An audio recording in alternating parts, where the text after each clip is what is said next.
There's absolutely nothing worse than a broadcast going down the toilet when you least expect it. I was cruising. So I'm back. I don't know if you're with me, and I don't know how I'm going to pair up where I left off to where I started up now, but I'll tell you this much. I use a software. It's called Wirecast, and it was a great software prior to the pandemic.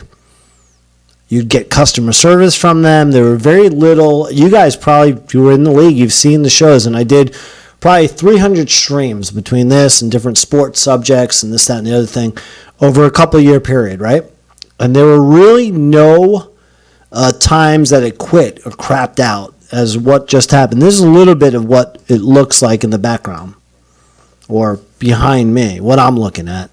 Those are all these elements. The whole show, you can see the flames there, right? And this, that, the other thing, how I queue up everything. Not only did the broadcast go out, but my timeline or my palette, my production queue, that's last week. So what I prepared this week, that all went down the toilet as well. I'm sitting here and I'm in the zone. I was completely focused on this week's matchups. And I started with myself and I was getting into some question marks. I don't think I have a lot of them, but and then I got knocked off completely, right? And then my computer, I'm thinking maybe it's the internet, but my computer is fine. The internet's fine. It's Wirecast. What they did was they mass produced it to keep up with the demand. Right when the pandemic happened, it went from being the equivalent of a mom and pop type of software to mainstream commercial. Everyone used it. They went big and they jumped the shark. It has not been the same software post-pandemic. The last two shows have crapped out. Last week, crapped out. I wound up erasing the show, doing it again.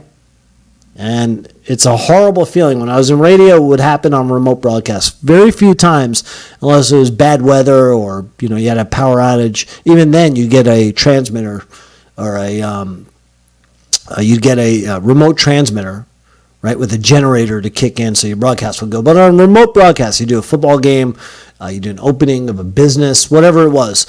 Those things would happen, tendency to happen, especially if you're using a cell phone. But with the streaming stuff, the Wirecast has been really good until this year. So I'm disappointed in that, and I was flowing. But what I do now is everything I prepared, it's gone. So I just go old school, right? Just like radio. That's how I cut my teeth. So I just got, when I look away from you, I'm looking at my screen. I got the matchups in front of me. I'm going to go over a little bit of the matchups. If you join the second part of this, tomorrow I'll probably do another show. And I'm starting to think, too, maybe it's Thursday night. As that Amazon game starts with Dallas and Tennessee. All the information, everything that's traveling on the information highway on Thursday night gets jammed up. You see it when you watch those games. So I did the show last Thursday and got jammed up. I think this is show 14 of the season. One of them, technical glitch, my fault. The other two, I don't know. One of them was quasi my fault, I think. I'd have to go back and look. But anyway, my matchup with Fox. Well, like I mentioned, we played earlier in the season. I won big. This one, we see what happens right now with Fox. He had to take, as I said, Pollard. He had to take him out. Replaced him with Robinson Jr., okay? Right now, if you look at the projections, they got me 156 to 113. I am a 43-point favorite. Very little decisions. That's where I was at when I got booted before. If there's anything, it's Olave for Dobbins. I love Olave, but right now he's injured, and I hate the Saints quarterback situation. Any team that the Red Rifle, that guy Dalton plays for, I don't like the quarterback situation. Right now, since Drew Brees left the Saints, I don't like the quarterback situation. How this kid's just a few yards short of 1,000 yards this season is a miracle. He's been banged up, though, with the hamstring. So I'm thinking about leaving Dobbins in there. That's the only question mark I have. Otherwise, I want my steady Eddies. I want Sanders. I'm looking for Mike Evans to come through finally. Okay? Can't share this with you. I had it up before. I'm so pissed off that broadcast went off. Anyway, Evans this year ranked 22nd 14 points a contest. The best week for Nutztown. And Evans, week 4 against Kansas City. He had 42 points, only 31 other time in week 8 against Baltimore. And then he had 6 last week.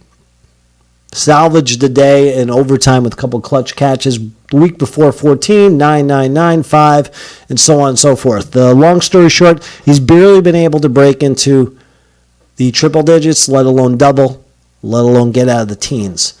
So yes, I need Evans, I need Sanders, I need everyone to come through, just like my opponent needs. I got a big spread to cover. I'm looking forward to this week, but I don't take anyone lightly. So there you got it. Fox, myself, 6 versus 1.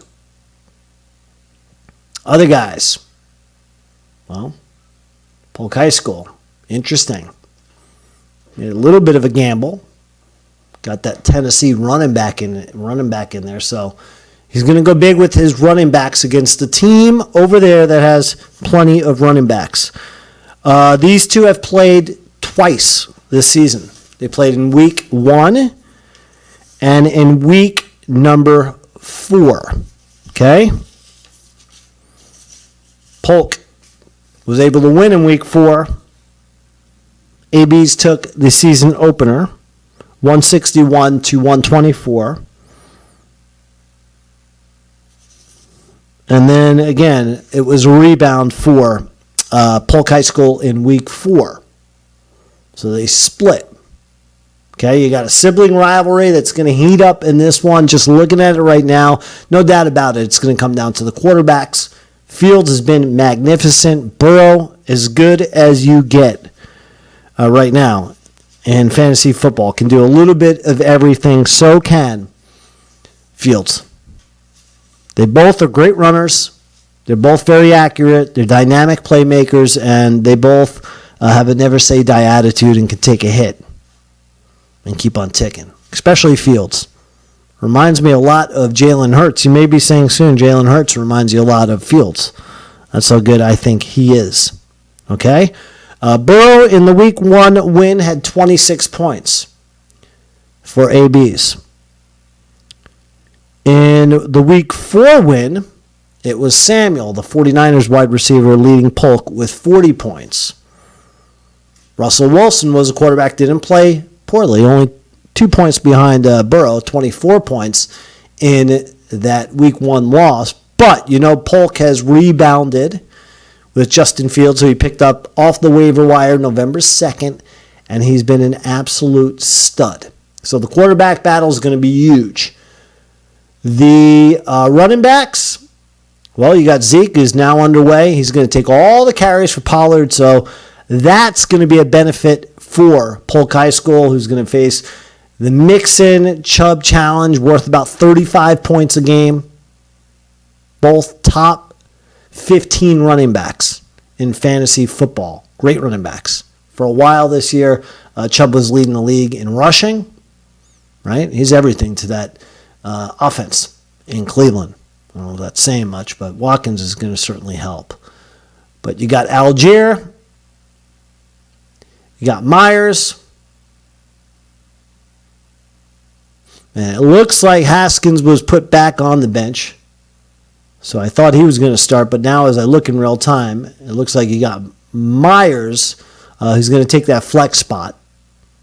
You got Chase, who's magnificent, as well as McLaren for Polk High School. But you face awesome receivers.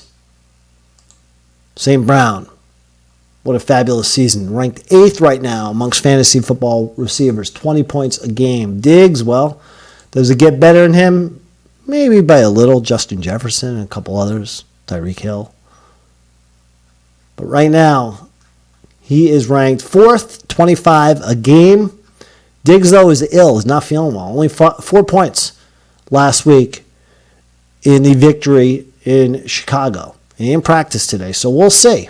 We'll see what the status is of Diggs. But you got a really great matchup, just about position by position. Then you get Zay Jones, who comes from nowhere, off the waiver wire, around Halloween time. Found a home in Jacksonville, as he's been great. 21st wide receiver in the rankings, 15 a game.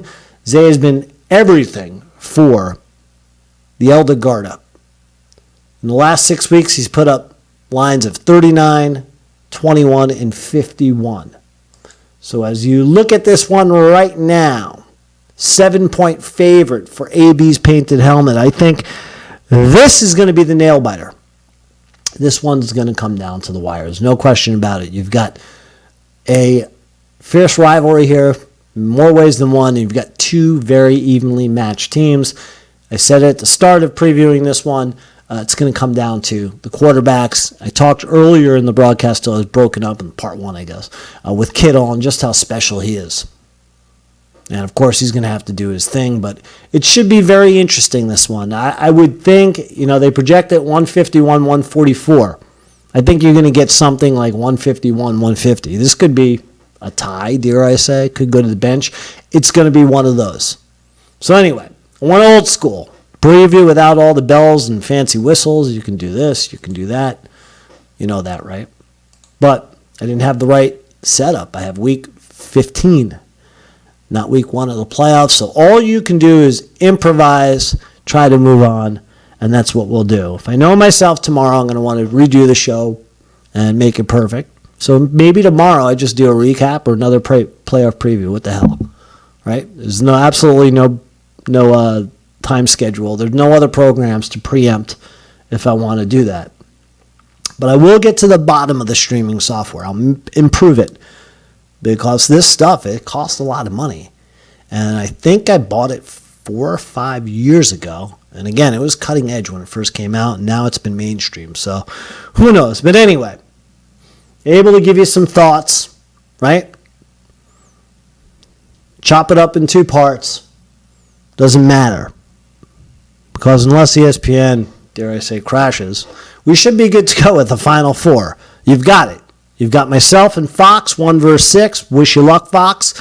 And then you've got 4 versus 2. The Garda Brothers Bowl. So it should be fun. I wish you guys the best of luck. Of course, it's New Year's, so Happy New Year's. May come back tomorrow with a show on Friday, right? Maybe a little Friday night special. So that could happen, but I don't know how much time you have to give me. But anyway, thanks for joining me. Best of luck in the playoffs to the 3 other respective teams. Have a great weekend. If I don't see you tomorrow, Happy New Year's.